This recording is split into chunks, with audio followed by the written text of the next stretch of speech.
gente vai falar de hipertenso, né? Quais são os cuidados que a gente tem que ter na consulta odontológica em um paciente que tem hipertensão? Veja, é sempre importante a gente lembrar que aqui a gente está estudando para concurso, né? Esse é um canal que fala para concurso. Então a gente usa aqui o que a literatura está falando. Mas óbvio que durante aqui a aula a gente vai colocando uns comentários sobre a clínica também. Porque esse com certeza é um tema que é extremamente importante tanto para a prova quanto para a clínica, porque a gente vê que no consultório o que mais aparece quando a gente pensa em pacientes com comprometimentos sistêmicos é o paciente hipertenso, né? Então é extremamente importante que vocês que estão aqui na live também coloquem aí nos comentários se tiver qualquer tipo de dúvida ou até tentar linkar isso com a clínica para a gente ir trocando essa ideia. Vamos começar? Então, começando, para a gente falar de hipertensão, é importante a gente definir, né? Então, a hipertensão vai ser quando a gente tem a elevação persistente do nível da pressão arterial em valores maiores do que 140/90. E aí a gente precisa lembrar também do que é o normal. Então, normal menor que 120/80. E aí, esse primeiro número que vem aqui pra gente vai ser chamado da pressão sistólica ou máxima. E essa outra vai ser a diastólica ou mínima. E para você lembrar, porque às vezes na prova ele confunde. Ele vai falar assim pra você, a diastólica 140. Você precisa ficar atento, né? Então, para você conseguir lembrar, você pode lembrar de depois, de dia aqui, né? Então, vem um, e o segundo número, o número que vem depois. Você pode pensar assim também. Antes eu decorava também como deitado, né? Sei lá, na graduação eu pensei assim, né? Porque como isso daqui é do momento da pressão mesmo, eu pensava, então o outro, que fala um pouquinho que é do relaxamento, então vamos pensar no deitado, que é tudo com D, e aí a gente vai decorar assim. Fechado? Mas sempre, então, a gente vai pensar que maior ou igual que 140 e aqui 90.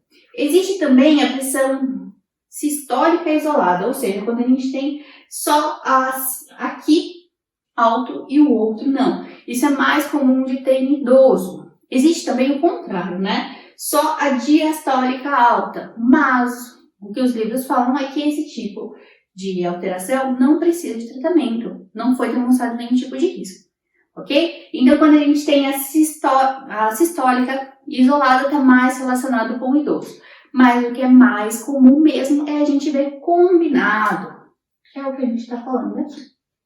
Existem algumas formas da gente classificar isso daí. Tem a que o Andrade segue, eu vou comentar aqui rapidinho, e tem a principal zona, que é a classificação brasileira de hipertensão de 2006. Essa é a que geralmente vai aparecer na prova. E eu não quero que vocês fiquem decorando aqui todos os números, porque, mais uma vez, o espaço, nosso HD é limitado. Então, vamos decorar alguns números e aí os intermediários vocês já vão saber direto. Então, se a gente vai pensar aqui, estágio 1 é quando a gente começa o diagnóstico, e aí é aquele número que a gente já sabe, o 140, e aí ele vai até 159, né? E aqui 90 para 99. Daí acho que vale a pena você decorar já direto o outro, maior do que 180. Por quê? Aqui a gente tem o estágio 1, então, antes do que tem aqui. Nessa classificação, eles colocam um como limítrofe, daí tem o normal e tem o ótimo, mas isso daí você não precisa decorar. Decora só o ótimo, mas isso a gente já sabe até de cabeça, né? Então, fica tranquilo. Beleza, daí a gente tem o estágio 1, que é o leve, então, daí pensa isso, que vai do 140 até o 159. Por quê? Depois do 160 até entrar no 180, vai ficar no segundo. Por isso que eu acho que vale a pena, na verdade, você só decorar esse primeiro, né? E aí depois você lembra que o terceiro vai ser mais do que 180. Fez sentido? Porque aí o intermediário vocês já vão saber de cor, entende? E sempre é mais importante a gente lembrar do primeiro. E aí fica fácil. Daí eu falo pra vocês que o Andrade também faz uma classificação, né? Fica quase tudo igual, só que ele vai colocar aqui, no estágio 2, tudo que é 160 para cima já vai entrar com o estágio 2. Ele não coloca o estágio 3. Mas grava essa daqui que é a mais importante. E por que isso daqui vai ser importante, né? Porque ele vai nortear o que a gente vai poder fazer ou não. Dependendo do que a gente encontrar na prescrição desse paciente, a gente vai saber se a gente pode utilizar determinada medicação, determinado vasoconstritor e tudo mais. Daí, esse tipo de paciente tem um catálogo aí de medicamentos gigante que ele pode tomar. A gente precisa saber qual que é a classificação de cada um dos medicamentos, como que cada um deles vai agir? Não. Por quê? Dentista não trata hipertensão. O que a gente precisa saber é identificar que aquele paciente é um hipertenso, né? A gente precisa identificar isso, a gente precisa aferir pressão, ver se ele está de fato controlado e conseguir monitorar isso. Mas a gente não trata, não está dentro das competências, então vocês não precisam saber. O que eu acho que é bacana, saber decorar, não lembrar assim da cabeça de que determinado medicamento é para hipertensão, tanto para a prova, mas principalmente para a vida, né? Pouquíssimas provas podem colocar lá, falar assim, o paciente toma furosemida e fala o resto do enunciado e fala assim, qual que é o melhor vasoconstritor nesse caso? Pode acontecer, mas isso são raríssimas questões, raríssimas. Geralmente ele vai falar, toma furosemida e fala, e é hipertenso. Geralmente é assim. Mas, na clínica eu acho que é importante. Por quê? O paciente fala um monte de medicamento lá e não dá para você ficar indo lá bater todos eles, né? Principalmente pensando em hipertensão, que é a doença mais comum da gente encontrar. Então, acho que faz sentido lembrar. E tem aqui uns esqueminhas para lembrar também. Então, vamos lá. Nos beta-bloqueadores, ele fica fácil porque o finalzinho deles é OLOL. Então, propanolol, atenolol, teve esse finalzinho UOL, já pensa, esse paciente tem hipertensão. Esse daqui é importante, mas ele não tem jeitinho. Então, quando a gente pensa nos diuréticos, a gente tem o furosemida e o hidroclorotiazida, que são os principais. Esse talvez seria importante vocês lembrarem também, mais uma vez, para a vida, porque para a prova é bem pouquinho que cobra dessa maneira. Daí tem também os bloqueadores dos canais de cálcio. O finalzinho dele, que vai ajudar a gente a lembrar, é o dipina. E esse daqui, eles gostam de cair na prova, mas de uma forma diferente. Porque esse grupo é aquele que está mais associado ao aumento do tecido gengival, né? Então, mais nesse ponto que vocês vão ver na prova. Só isso. Outro grupo que é importante aqui são os inibidores da IECA, né? Que tem um finalzinho prio, mais precisamente, né? Captopril, enalapril. Lembra desses finaizinhos que aí, tenho certeza que já vai ajudar também na clínica, né? Porque não dá para ficar pesquisando tudo toda hora, ainda mais esses medicamentos que são tão comuns de aparecer, ok? Então a gente sabe que esse tipo de paciente recebe tem um leque aí de medicamentos que eles podem utilizar. E pensando no tratamento deles, quais são os cuidados que a gente tem que ter, né? O principal vai ser o vasoconstritor. Inclusive, anteriormente, falavam assim, paciente hipertenso, não pode vaso, e isso ficou marcado por muito tempo, né?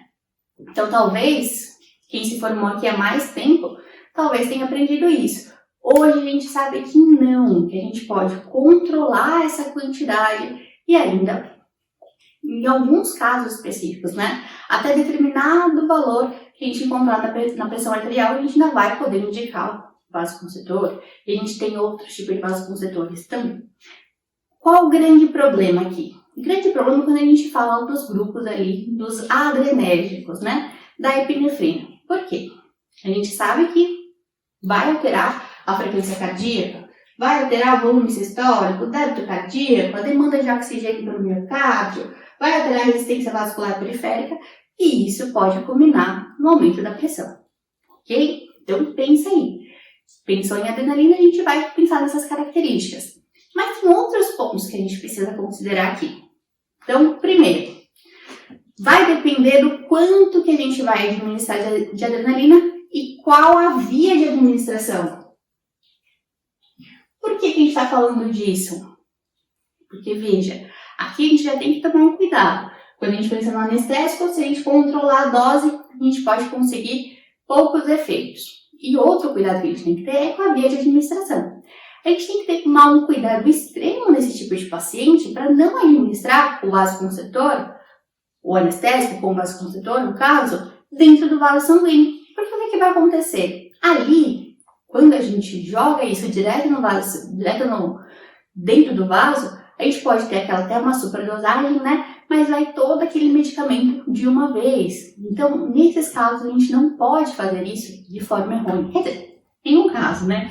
Mas principalmente nos hipertensos. Então, nesses pacientes, a gente tem que tomar cuidado para não administrar o vasoconstritor dentro do vaso. Como que a gente faz isso? Fazendo aspiração, né? Então, antes de aplicar o vasoconstritor, o anestésico, né, com o vasoconstritor, a gente vai fazer a aspiração e confirmar que não está dentro do vaso. Primeira consideração é essa, então, né? A gente vai cuidar da dose e também da via de administração.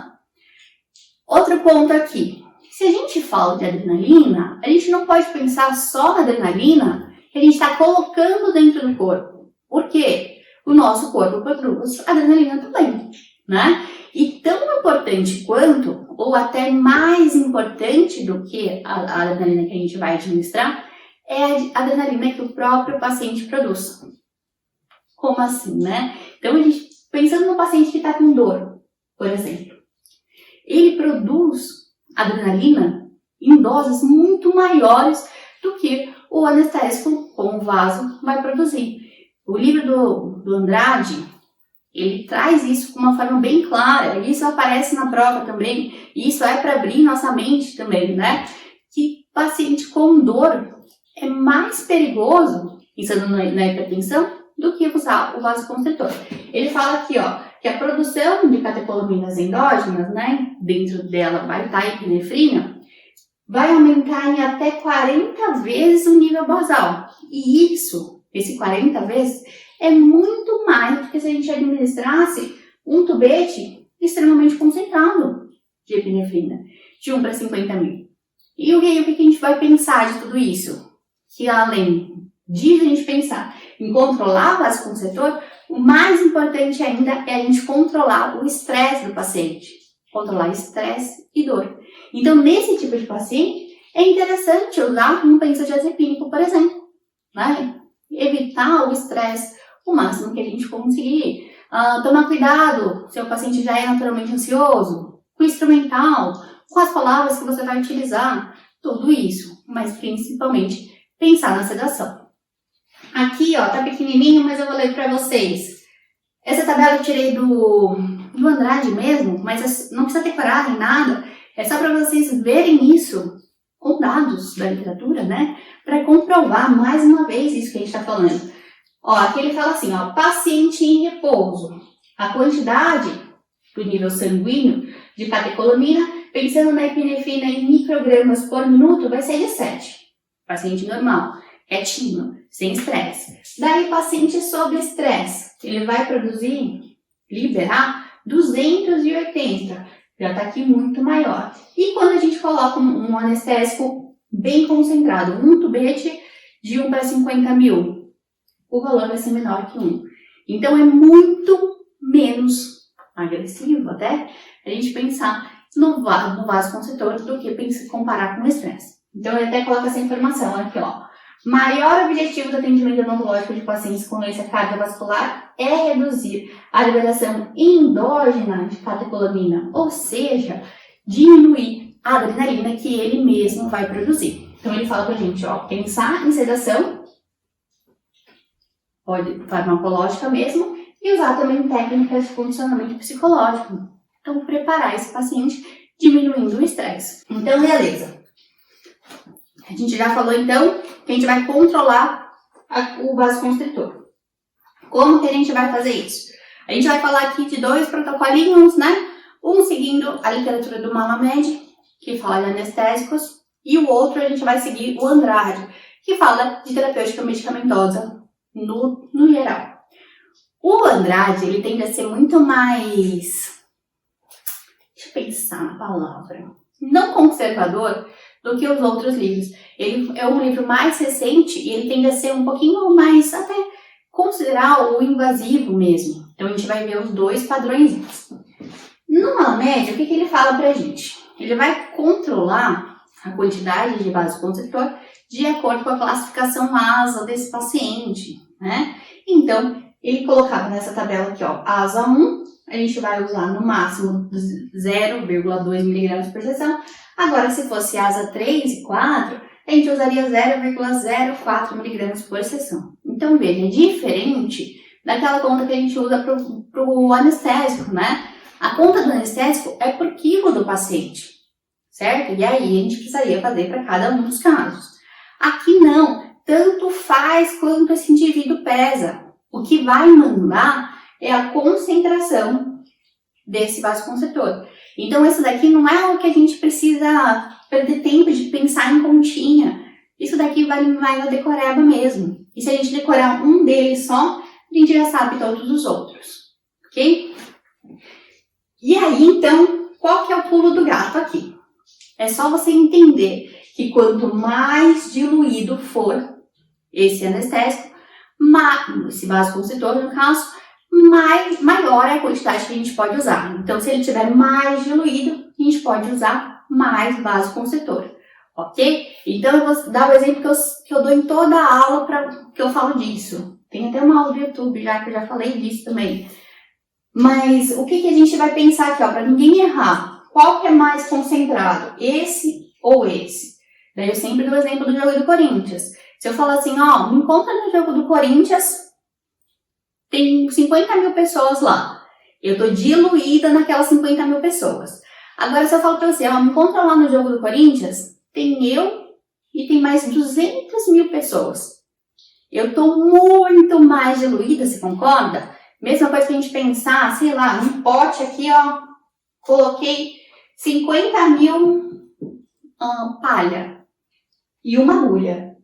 Pensando na agulha no palheiro, né? Então, aqui tem 50 mil e aqui nesse outro, ó, tem 200 mil palhas e uma agulha. Qual que tá mais diluído? Aqui ele tá muito mais diluído, né? E é só você lembrar disso, então. Quanto maior for o número, maior é a diluição. E é sempre proporcional, né? Então, se a gente pega ele super concentrado, a gente poderia, nesse paciente que está comprometido, usar um tubete. O paciente normal, 5,5. Se a gente está diluindo aqui, ó, a gente diluiu no dobro. Então, é a mesma coisa que a gente pegar, sabe aquele suco? Não sei se vocês fazem isso em casa. Sabe aquele suco de uva que vem super concentrado e a gente taca um pouquinho de água dentro? Então, vamos supor, ó, que aqui a gente estava usando a proporção lá de colocar um copo de suco, por exemplo, né? Colocar um copo de suco e o certo seria colocar 50 mil outros copos de água nessa diluição. Agora, se a gente vai usar para 100, a gente vai colocar 100 copos de água nessa diluição. Concorda comigo que é o dobro do que a gente está diluindo aqui, desse copo de água? Então, a gente vai poder usar o dobro da quantidade de tubetes também, nos dois. Então, por isso que a gente tinha aquilo marcado na cabeça, né? Paciente hipertenso, 2 tubetes, paciente hipertenso, 2 tubetes, mas a gente não sabe nem de onde que saiu. Saiu daqui. Então, se a gente usar 1 para 100, a gente vai poder usar 2 tubetes nesse paciente comprometido. E se a gente usar 1 para 200? Daí a gente está diluindo 4 vezes desse daqui, ou o dobro desse daqui. E aí a proporção é a mesma. Então, se aqui era 1, aqui é 2, aqui é 4. Aqui vai ser 22. Entenderam? Então, ó, se você decorar um só, esse daqui talvez seja mais fácil, né?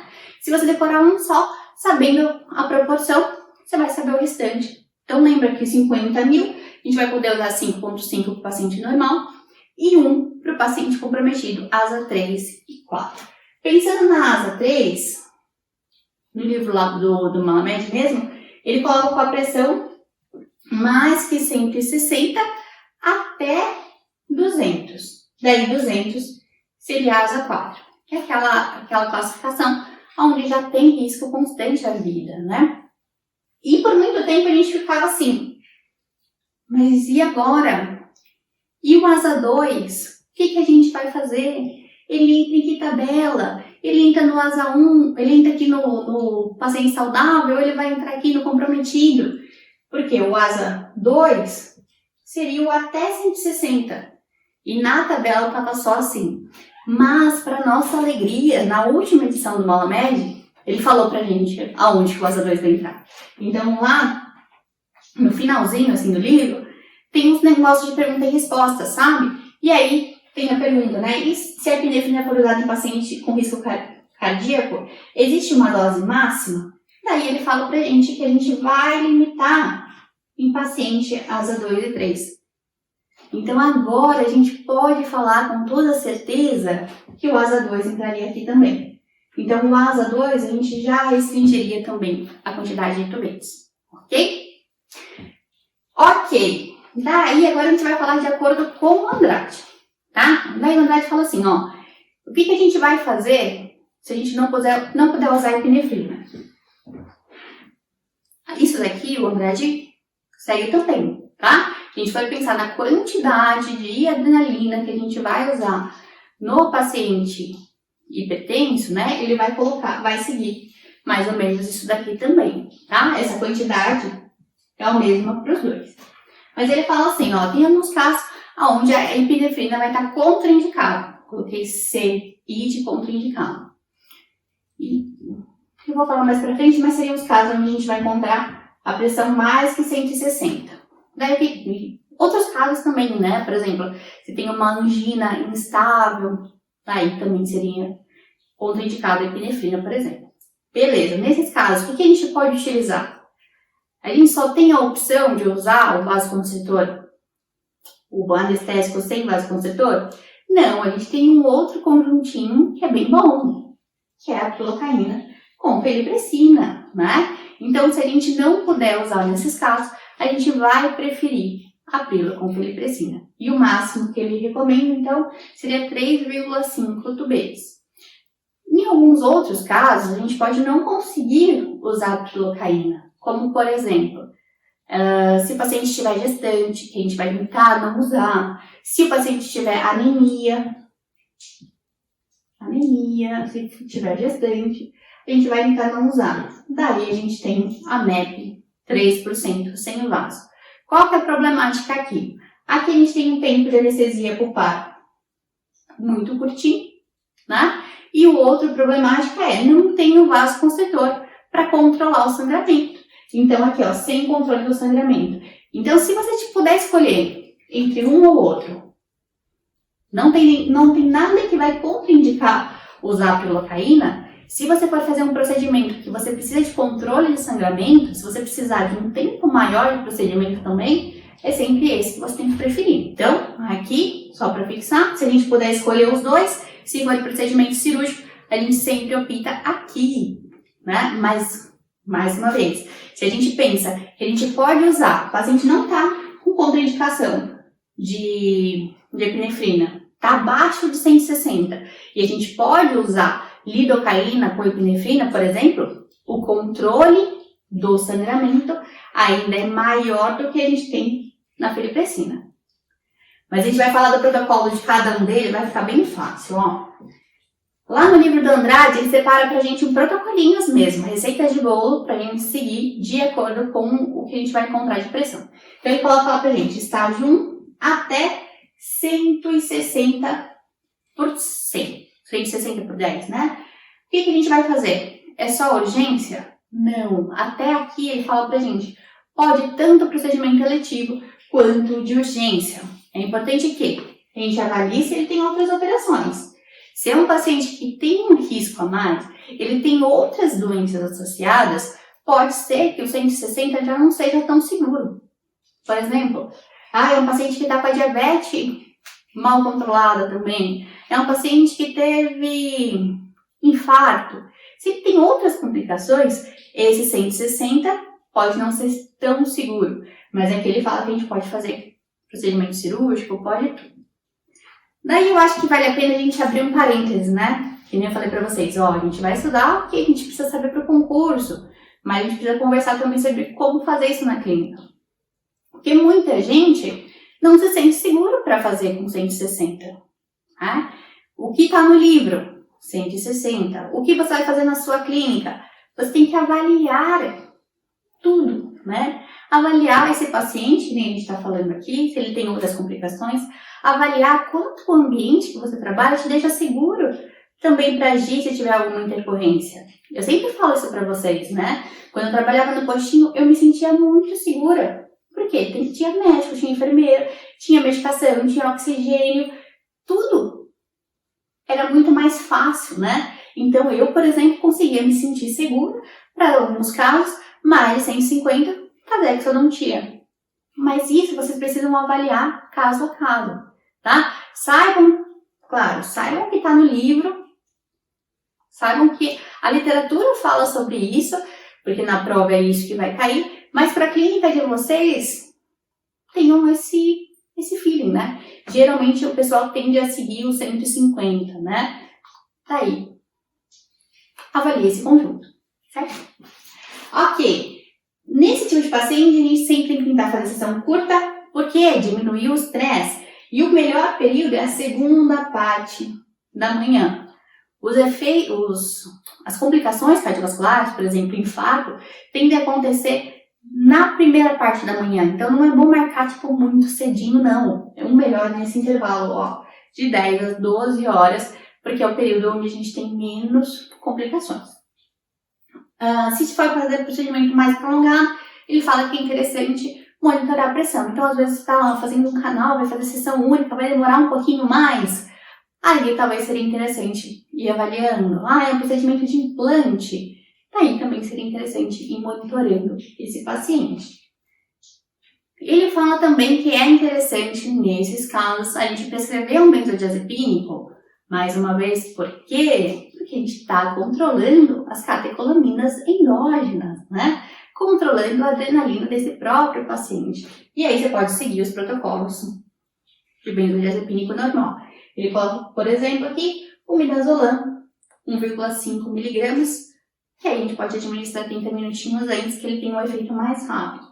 E pode usar o óxido nitroso também. Até esse caso, o que a gente pode usar de anestésico? Tá tudo ótimo até aqui. A gente pode usar a epinefrina, mas lembra daquela tabelinha, né? Aqui a gente já começa a restringir a quantidade. Mas pode usar? Poder usar, pode. A gente só tem que cuidar com a quantidade. Então a gente pode usar a prilo com pelipressina.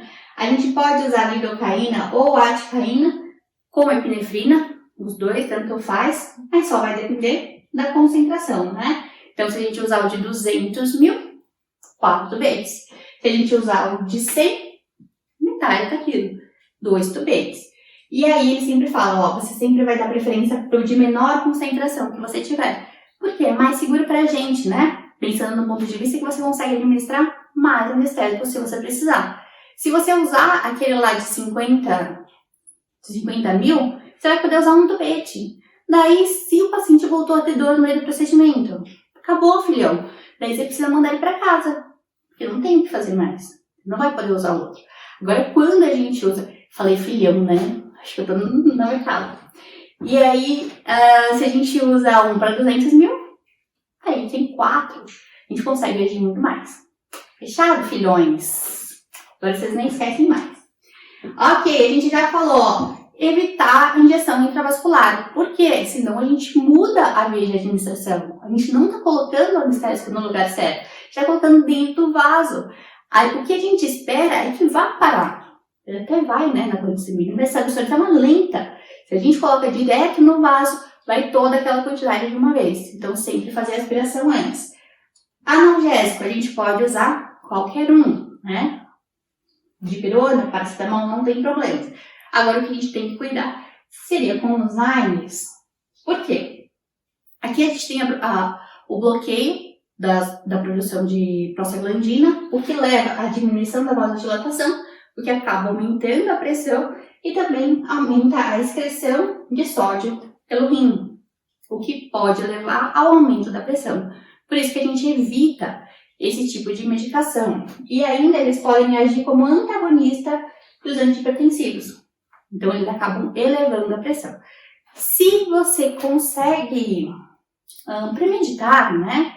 Você poderia usar, por exemplo, um corticoide em quantidade e em tempo extremamente restrito, né? Então, por exemplo, usar ele pré-operatório, um corticoide pré-operatório, seria menos ruim do que o Aines. Ok? E se a gente pensar no paciente estágio 2? Então, se a gente pegar ele entre os 160 até os 180. Agora acabou aquela história de procedimento eletivo, porque já não é mais seguro. Aqui a gente só faz urgência, né?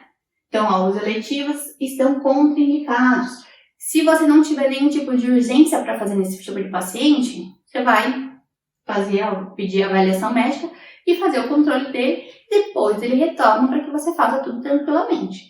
Se tiver uma urgência, daí é interessante. Por quê? Lembra que a gente falou assim, que o paciente com dor acaba subindo a pressão? E aí, se você ficar esperando a pressão voltar para você conseguir fazer o procedimento, é tipo que veio primeiro, o ovo ou a galinha, entendeu? Não vai sair do ciclo, porque a dor está aumentando a pressão desse paciente. E aí você não tira a dor porque a pressão está alta, mas continua aquele ciclo, entendeu? Então, nesses casos, a gente precisa agir para remover a dor. Então, no caso de pulpite, no caso de precisar fazer uma drenagem, nesses procedimentos mais conservadores, né? Tentar evitar, por exemplo, uma exodomia complicada nesses casos. Até porque a gente tem que fazer o procedimento rápido. Ele fala que é a sessão rápida, de 30 minutos. Importante que, nesses casos, por mais que seja uma urgência, por exemplo, a gente ainda precisa avaliar se tem outros agravantes junto. Então, por exemplo, ele até coloca aqui, se tiver insuficiência cardíaca, arritmia, diabetes, já teve história de infarto, nesses casos, mesmo que ele esteja com dor, a gente não pode fazer no nível ambulatorial. Daí o recomendado é que ele faça essa urgência no hospital. Ok? Agora, se ele não tiver esse tipo de complicação, daí a gente pode fazer no consultório. Nesse caso, a gente já não usa mais adrenalina de acordo com o Malamé. De acordo com o Andrade. Fechado? Então, tudo isso daqui, livro do Andrade. E aí, se a gente não usa, o preferível é a gente usar a prilocaína. E aqui também a sedação vai ser ainda mais importante, né? Para a gente evitar que suba ainda mais essa pressão durante o procedimento. E por último, a gente tem ainda o severa, que naquela outra classificação está como grave, quando está mais do que 180. Daí, não tem nem urgência para a gente fazer a nível ambulatorial. Aqui é tudo a nível hospitalar, certo? Só vai ter uma diferença aqui que a gente vai ter que ter. Se o paciente está sintomático ou não. Se o paciente não tem sintomas, então, você aferiu a pressão, não viu que está lá, os 190, mas ele não sente nada. Nesses casos, a gente vai pedir uma avaliação médica, controlar a pressão e ele volta depois, tá? Agora, se tiver sintomas, dor de cabeça, alteração visual, sangramento nasal ou gengival espontâneo, dificuldade de respirar, daí nesses casos você precisa chamar o serviço de urgência. Esse paciente precisa ir até o hospital. Essa vai ser a diferença que a gente vai ver aqui, ó. Mas todos os dois, as urgências são só em âmbito hospitalar. E aqui, ó, só para reforçar mais uma vez, mesmo que a gente veja, né, nossa, aquele paciente precisa ser atendido, ele tá com uma urgência, a gente precisa fazer, sei lá, uma drenagem de abscesso, mas tá com essa pressão, a gente não pode dar um remedinho, um captoprilzinho aqui. Não pode. Isso não é competência nossa. Fechado? Então, aqui, ó, a administração de antihipertensivo é uma competência médica. Então, a gente precisa encaminhar. Queridas, separei aqui tudo que vocês precisam saber do assunto. Lembrando que, se você está assistindo aqui no YouTube, na verdade é uma gravação de uma live que aconteceu lá no meu perfil do Instagram. Toda segunda-feira, às 8 horas, eu entro ao vivo e faço algum aulão de que os próprios seguidores pedem. Então, se você não está lá, você está perdendo. Quem está lá ainda tem acesso a questões, tem acesso aos slides, então você não pode perder. Toda segunda-feira, no @dentista.concursado. E se você gostou desse vídeo, não posso deixar também de te pedir para curtir, deixar um comentário aqui, que eu amo ver tudo isso que você escreve. E também, se você quer receber os próximos vídeos, você precisa estar inscrito. Toda semana sai um vídeo novo. E ainda, se você quer ter mais aulas como essa, quer se preparar para algum concurso, eu tenho o meu curso, que ele tem toda essa metodologia que eu passo aqui para vocês, simples, fácil e descomplicado. A gente tem lá a aula de odonto, saúde pública, português, redação, legislação e informática. tem questões, tem resolução de provas, de mais tem provas de bancas diferentes e ainda tem planejamento. É perfeito.